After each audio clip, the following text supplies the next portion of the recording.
Regarding the feminist movement, what does the slogan "make the personal political" mean? To me, that I always hated that slogan. What it really means is you take your personal damage, and one of the things that's very obvious in those very early days of the women's movement, how many of the radical women leaders of the movement themselves had really disturbed backgrounds and were very, very violent. And then you make that political. So if my dad's a shit, all men are shits. If you say that, you can do almost anything you like.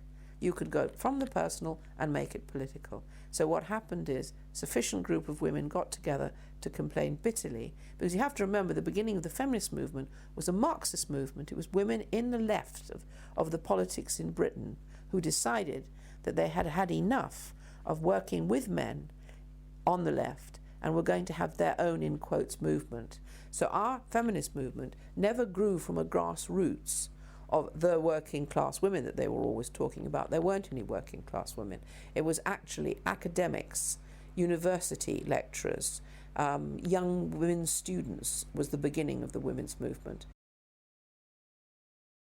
The most successful part of it is that at that point in the 70s, if you think about it, the majority of women who were journalists internationally were very heavy radical feminists. So they had the women's pages. And of course, male journalists and male editors, seeing it as, in quotes, a woman's problem, left it to them. And very quickly there was a savage kind of censorship, and anybody who dared argue was in very serious trouble.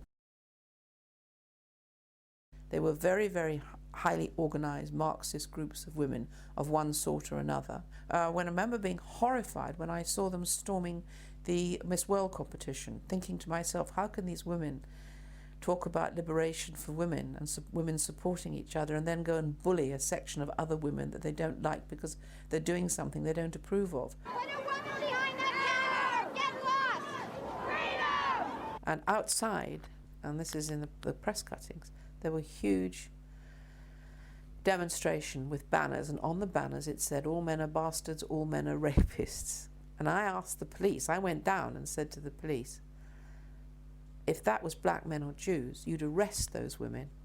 But why don't you arrest them? They just looked very uncomfortable. And one of them said, we're frightened of them. Over the 12 years that I was running the refuge, if I went to speak, there was screaming feminists outside. I tried to publish a book called Prone to Violence. We finally did get it published. But I had to have a police escort all around England, and there were death threats and bomb threats. And the final moment came for me after struggling for all those years, when the bomb disposal unit came to my house, because there was a suspect package, and said everything that came to me had to go to them first because they were concerned about my safety and the safety of my family. And that's when I left England and went into exile for something like 15 years.